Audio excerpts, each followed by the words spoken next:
Dando continuidade aí às principais características dos átomos, eu coloquei essa ilustração para representar para vocês um átomo e um íon. Como eu falei antes, um átomo possui o mesmo número de prótons e o mesmo número de elétrons, como aqui na tabela periódica.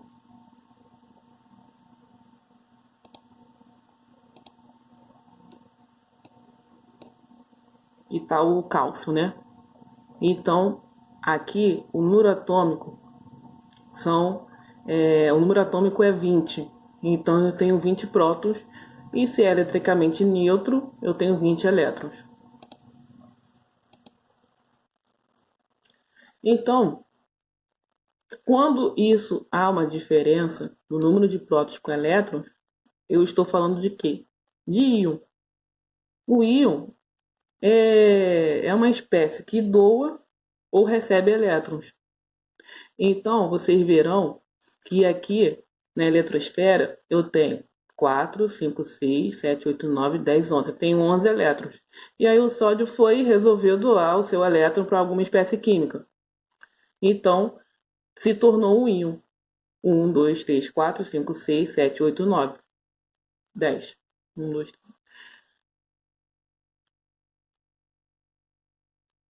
Ficou com 10 elétrons. E por doar um elétron, então ele fica com o sinal positivo. E se fosse sinal de menos aqui, então ele recebeu elétrons. Não é difícil. Então ele se tornou um íon. Então a definição de íon seria essa: a espécie química que apresenta um número de prótons diferente do número de elétrons. Aqui eu tenho 10 elétrons, mas aqui no núcleo eu tenho 11 prótons. Beleza?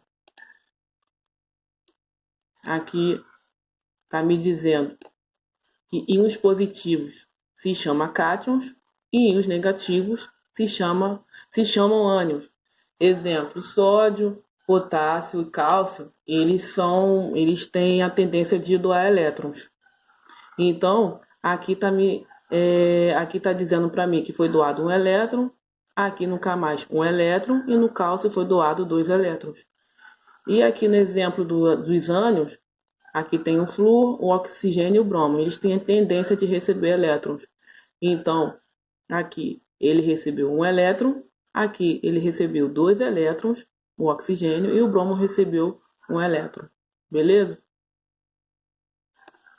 Entre as espécies químicas do elemento químico, há semelhanças atômicas. Há semelhanças atômicas entre os prótons, o número de massa e os nêutrons.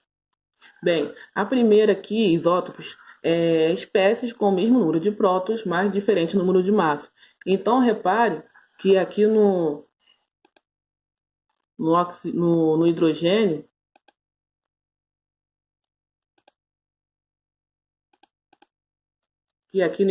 eu tenho diferente número de massa, mais número de prótons ou número atômico iguais.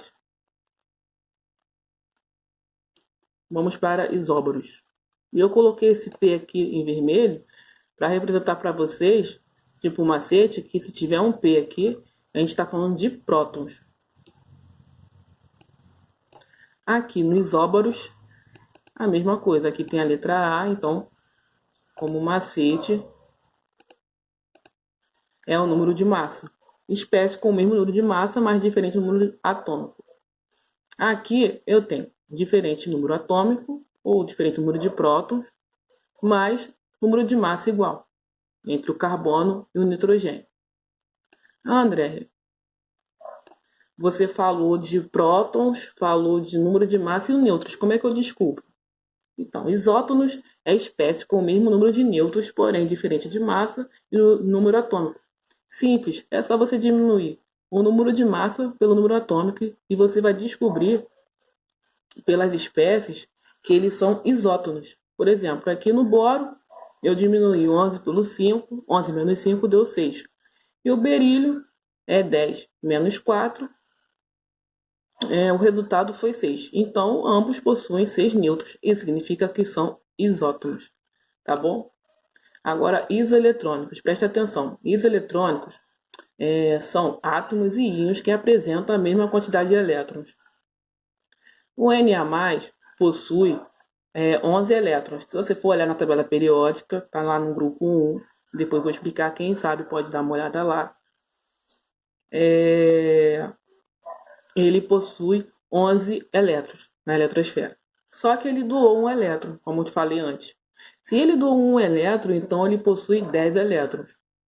O flúor possui 9 elétrons. Se ele recebeu esse elétron, então ele tem 10 elétrons. O neônio, vocês podem reparar que ele não tem nem carga positiva e nem carga negativa. Se ele não tem carga negativa e nem positiva, então ele está eletricamente neutro. Como eu falei antes, vou repetir. O número de prótons é igual ao número de elétrons. Isso significa que eles estão eletricamente neutros. Ele nem recebeu e nem doou elétrons.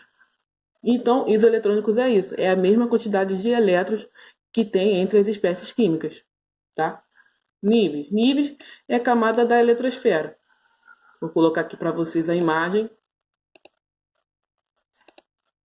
Aqui. Aqui eu tenho primeiro nível de energia, segundo, terceiro, quarto, quinto, sexto, sétimo nível de energia. O nível de energia aqui ela é crescente. Aqui eu tenho menos energia e aqui eu tenho maior energia. E esse círculo aqui se chama orbitais, tá?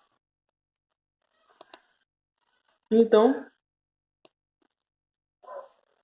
eu tenho a camada K, camada L, camada M, camada N, camada O, camada P e camada Q. E os números máximos que comportam é 2, 8, 18, 32, 32, 18 e 2. E subníveis são as subcamadas, vamos dizer assim, né? Eu vou colocar aqui para vocês olharem. Aqui. Aqui estão as camadas e cada camada tem a sua subcamada, subnível de energia. Por exemplo, aqui no K comporta o subnível S. Na camada L, SP. Na camada M, SPD. E assim por diante. Tá? Aqui eu tenho ordem crescente de energia. Essa aqui é a ordem. E aqui é o diagrama de Pauling. O diagrama de Pauling é o seguinte, muito fácil de entender. É só você seguir a seta. Aqui está a setinha reta, né? Aí tá tracejada. E depois você volta a 2S2. Aí volta 2P6, 3S2. Aí retorna 3P6, 4S2 e assim por diante. Qualquer dúvida a respeito desse diagrama de Pauling, eu estarei tirando dúvida com vocês. Mas eu, André, eu prefiro seguir a ordem crescente de energia. O Enem, ele não cobra muito isso. Ele cobra, assim, na tabela periódica, aonde que se localiza esse subnível de energia. Daqui a pouco eu estarei explicando isso para vocês. Eu vou explicar sobre tabela periódica, que não é difícil, tá? Então, vamos lá. Aqui eu tenho um exemplo do escândio. O escândio tem 21 elétrons. Aí, como é que eu faço isso? Então, vou tentar aqui dividir a tela aqui. Foi.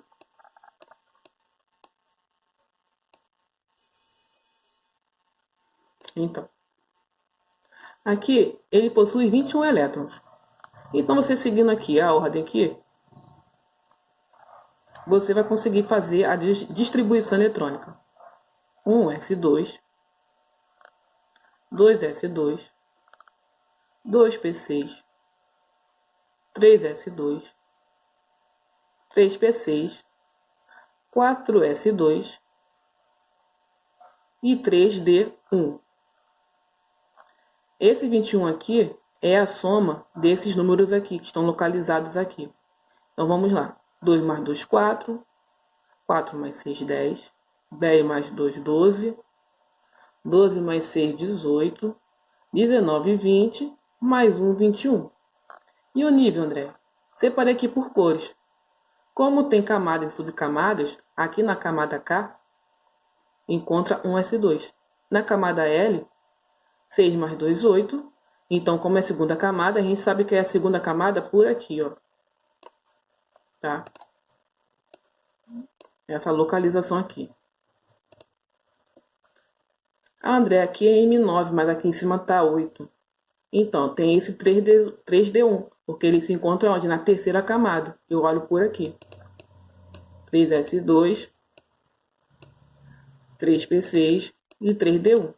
6, 7, 8, 9. E a última camada, a quarta camada, comporta 2 elétrons. André, é mais externo do núcleo, 4S2, porque aqui está 4. É a última camada.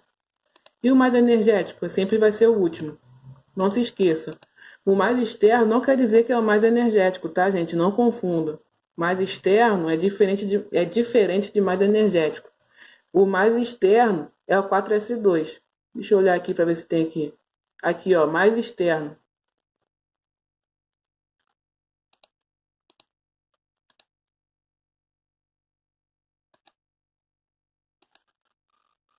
E o mais energético é o último, tá?